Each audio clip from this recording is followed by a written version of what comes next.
Olá a todos, sejam bem-vindos a mais um Mergulho Profundo.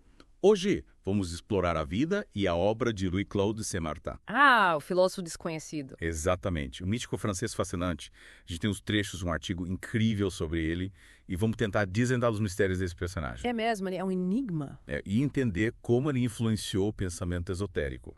Tipo, o martinismo, a ligação com a Rosa Cruz. Ah, quanta coisa. Reparem se vai ser uma viagem intrigante. Sabe o que me fascina no Saint-Martin? Essa busca dele por uma lei superior. Uma verdade que vai além das leis terrenas. Uma verdade universal. Isso que permeia toda a filosofia dele. Ele não se contentava com explicações comuns, sabe? Ele buscava algo mais profundo. É uma ordem universal que fizesse a existência ter sentido. Faz sentido. E essa busca já aparece na infância dele, né? É verdade? Ele nasce em Amboise, na França, e perde a mãe muito cedo. Que triste. E a relação com o pai era complicada. Me imagino. E isso parece ter marcado essa busca por significado, por uma conexão espiritual. Com certeza.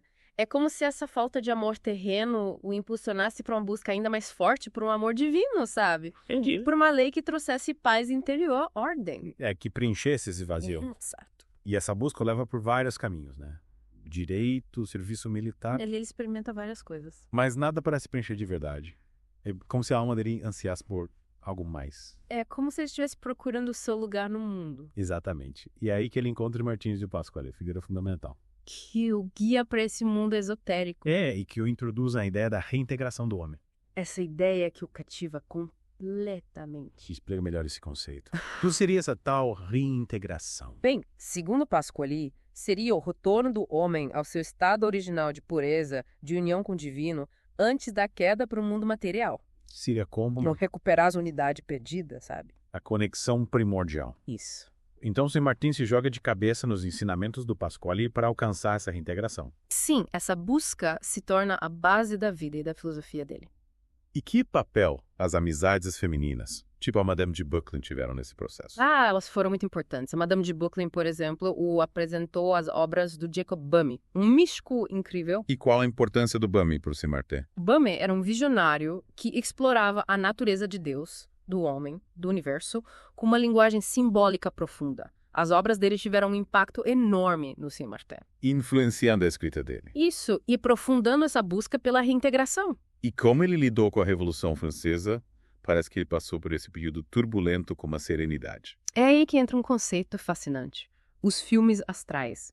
Para ele, os eventos futuros já existiam num plano sutil, acessível para quem tinha sensibilidade espiritual. Então ele podia prever o futuro. Não exatamente prever, mas acessar essa informação. Entendi. E ele acreditava na possibilidade de influenciar esses eventos através da intervenção espiritual. Ou seja, ele via a Revolução Francesa não só como um evento político, mas como uma manifestação de forças espirituais. Exatamente. Ele a interpretava como um prenúncio do juízo final na Terra, Nossa. uma consequência do desequilíbrio espiritual da humanidade.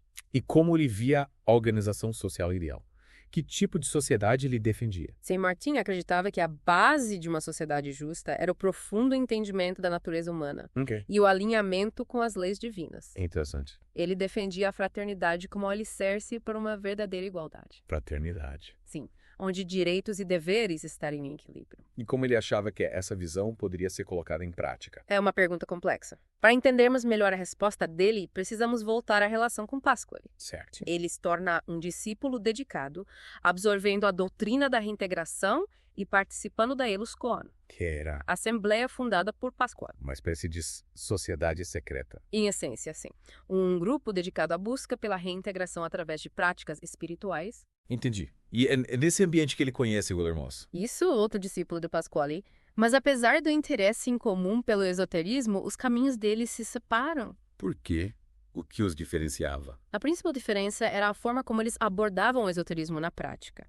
O William Moss se inclinava para a magia cerimonial, Magia. que envolve rituais complexos, símbolos para influenciar o mundo espiritual. Uma espécie de mago. Podemos dizer que sim.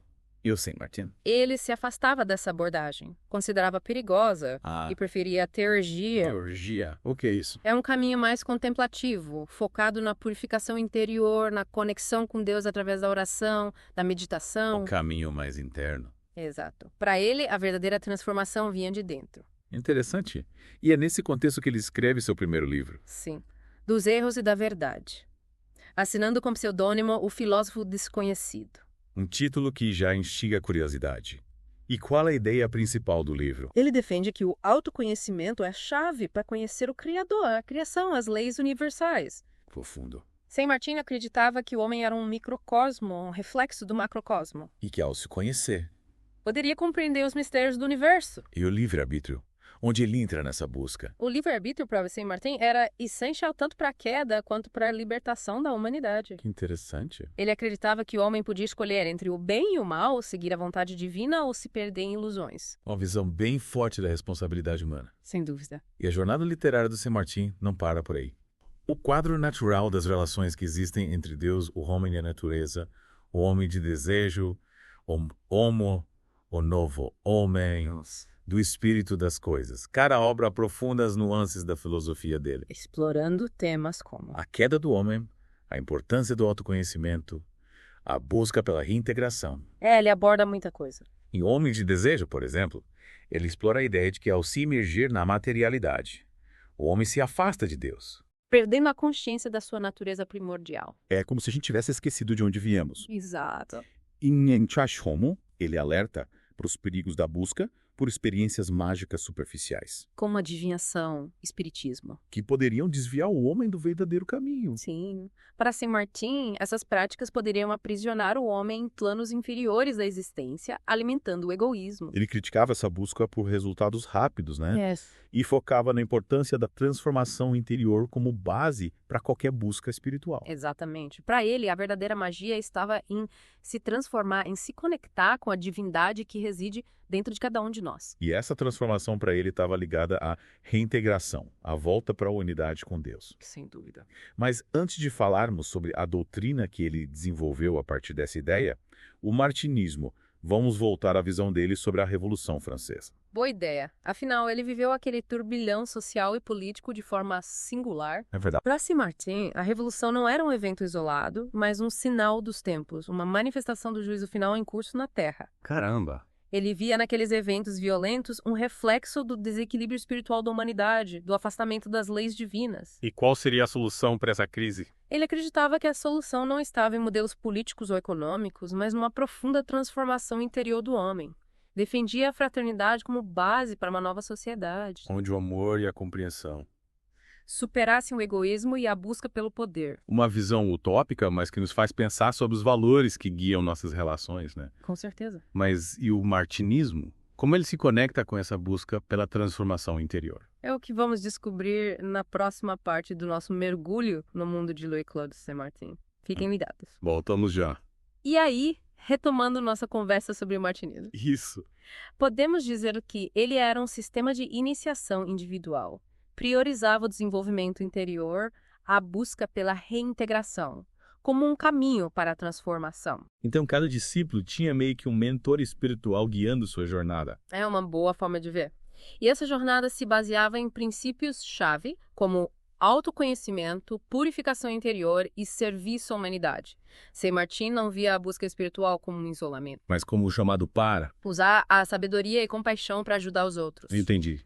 Então a transformação pessoal se refletia no engajamento com o mundo. Exatamente. E a nova revelação que ele tanto falava, onde ela entra. A nova revelação, na visão deles, seria um tipo de conhecimento espiritual acessível a todos, não limitado a dogmas, escrituras. Seria um despertar interior. Uma percepção direta. Isso da verdade divina presente em cada ser humano, independente de religião. Uau! É como se ele estivesse democratizando o acesso ao divino. É uma boa analogia.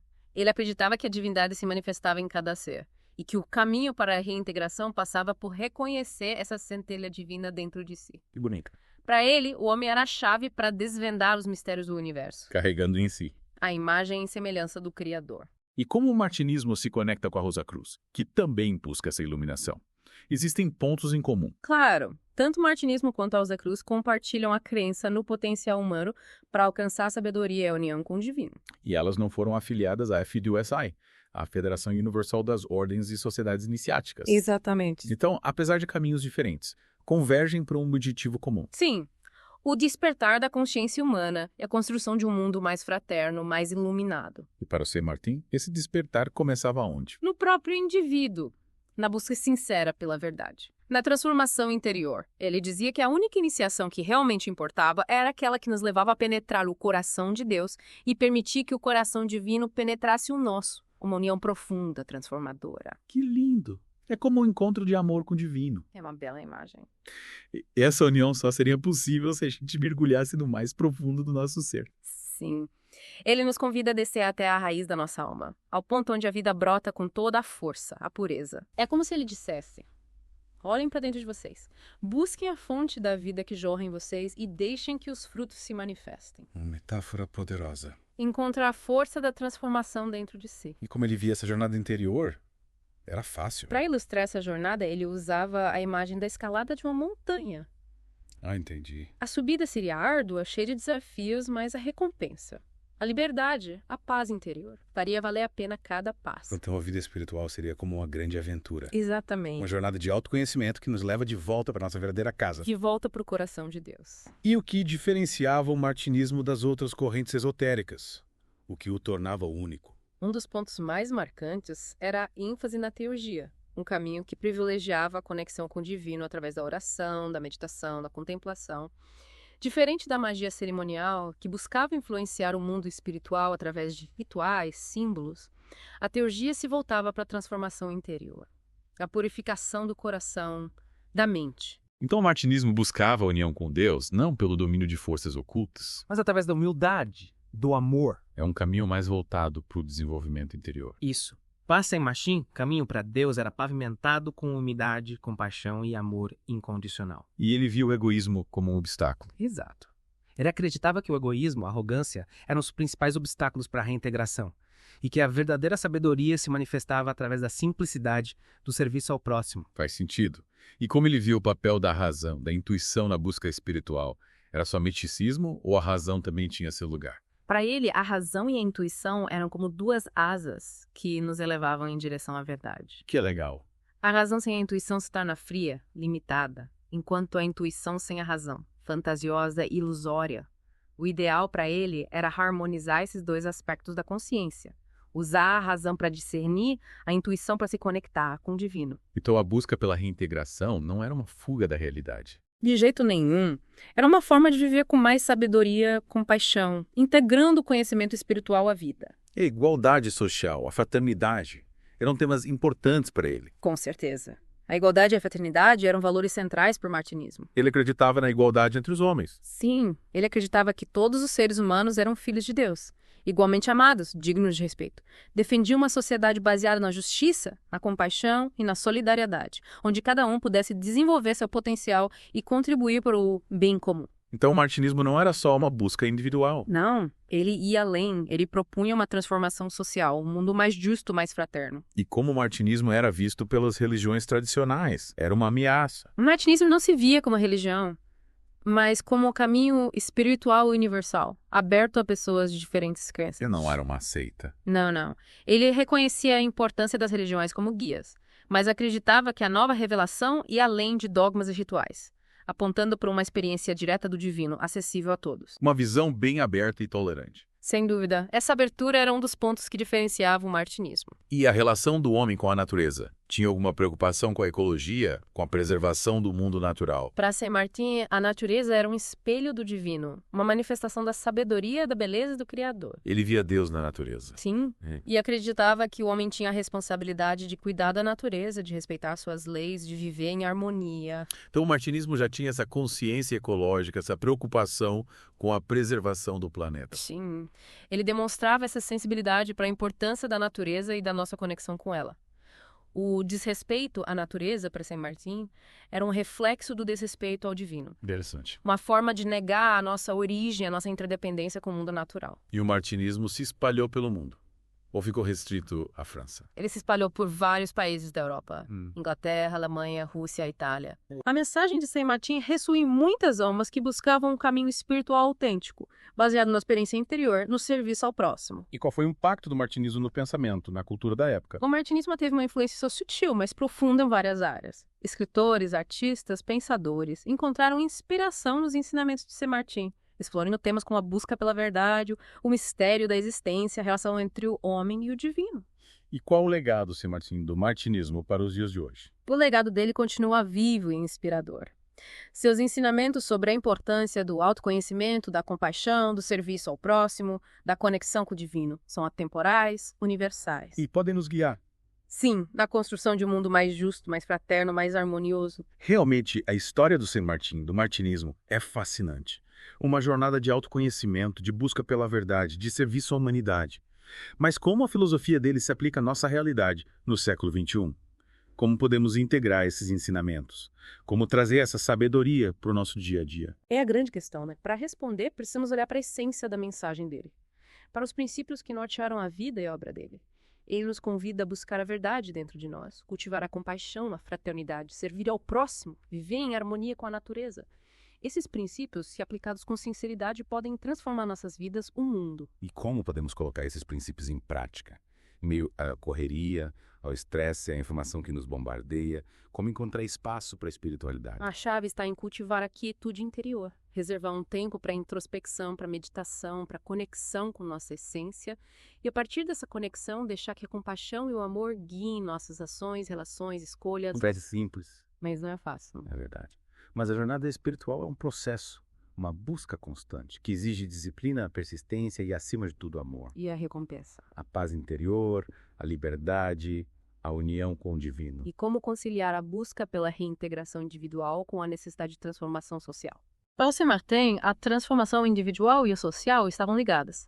Ele acreditava que a mudança social começava em cada um. Então, para transformar o mundo. Precisamos primeiro nos transformar. E essa transformação se dá como? Através do autoconhecimento, da purificação, do cultivo do amor e da compaixão, é um processo que exige paciência. Mas como conciliar essa busca interior com as demandas do mundo? A chave é encontrar o equilíbrio, integrar a prática espiritual à vida, em cada escolha, em cada ação, em cada relação. Não se trata de se isolar, mas de levar essa luz da consciência para tudo. E o martinismo ajuda nesse processo. Ele oferece um caminho, um conjunto de ensinamentos e práticas que nos auxiliam nessa jornada de autoconhecimento. Mas é importante lembrar, o martinismo não é um fim, mas um meio para alcançarmos a reintegração. A união com... É fonte da vida que reside em cada um de nós. Então ele não é uma doutrina rígida. Não, é um guia, um mapa para nos orientar nessa busca pela verdade, pela transformação interior. Um caminho que cada um percorre à sua maneira. E qual a mensagem central que a gente pode extrair da obra, do legado do Sr. Martin, que a gente pode aprender com ele? A mensagem central é que somos seres divinos em essência, portadores de um potencial infinito de amor, sabedoria e compaixão, e que a nossa missão é despertar esse potencial, nos conectar com a fonte da vida, contribuir para a construção de um mundo mais justo, fraterno, harmonioso, uma mensagem poderosa. É a de esperança, de fé na humanidade, na possibilidade de construir um futuro melhor. E para onde vamos agora? O que nos espera na próxima parte? Na próxima parte, vamos explorar como a filosofia dele se conecta com a nossa realidade no século XXI. Como seus ensinamentos podem nos ajudar a enfrentar os desafios e construir um futuro mais luminoso. Fiquem ligados. A jornada continua. Pois é. Voltando à aplicação da filosofia do Sr. Martin nos dias de hoje. Como conectar essa sabedoria toda com a realidade do século XXI? É essa a questão. A vida moderna é tão corrida, né? Tanta distração, tanta demanda. Como a gente integra os ensinamentos dele no meio disso tudo. Um dos pontos-chave, como a gente já falou, é o recolhimento interior. Né? Ah, sim. Não é se isolar do mundo, Sim. mas cultivar momentos de silêncio, de introspecção, de conexão consigo mesmo. Tipo um oásis no deserto. É isso. Nesses momentos a gente consegue acalmar a mente, sabe? Ouvir a intuição, acessar a sabedoria que está dentro da gente. E como a gente transforma essa conexão em ações? Tipo, como viver os ensinamentos dele na prática? Um pilar do martinismo é o serviço ao próximo. Servir. É. Sr. Martin acreditava que a verdadeira espiritualidade se manifestava nas nossas ações, em como a gente trata os outros, na contribuição para o mundo melhor. Então não basta buscar a reintegração individual, a união com o divino. Para ele, a transformação interior e social estavam ligadas. Ah, entendi. Ele via a humanidade como um grande organismo, sabe? Cada indivíduo uma parte importante. Assim como a saúde do corpo depende da saúde de cada célula. A harmonia do mundo depende do nosso equilíbrio. Exatamente. Mas e na prática? Como servir ao próximo com tanta coisa para fazer? As possibilidades são muitas. Pequenos gestos de gentileza já são um começo. Solidariedade, compreensão, doar tempo, talentos, recursos para causas importantes. Escolher uma profissão que contribua para o bem comum. O importante é a intenção. É agir com amor, com paixão, com desejo de fazer a diferença. Faz sentido. Então, o segredo é cultivar a compaixão em cada ação, cada escolha. Isso. É como se a espiritualidade virasse um guia para a vida prática. E o martinismo ajuda a gente nisso. Ele dá ferramentas para fortalecer essa conexão com o nosso lado mais luminoso. Nosso lado. Ele ensina a olhar para dentro, reconhecer nossa natureza essencial, viver em harmonia com ela. Uma jornada de volta para casa. Que bela imagem. Uma jornada de volta para nossa essência, para a fonte da vida. E a partir dessa reconexão, a gente ilumina o mundo com nossa própria luz. Nossa, que bonito. E que a gente possa se inspirar nessa busca, né? Por autoconhecimento, compaixão, serviço ao próximo, construir um futuro melhor para todos. Sem dúvida, um futuro mais justo, fraterno, harmonioso. É isso que a gente leva desse mergulho no mundo do Saint Martin. A inspiração para buscar a luz dentro da gente e compartilhar com o mundo. Isso aí. E você, ouvinte, o que leva dessa jornada? Que perguntas, reflexões ficaram na sua mente? A gente te convida a continuar essa busca, se aprofundar nos ensinamentos do Saint Martin, descobrir como a filosofia dele pode enriquecer a sua vida. Até a próxima.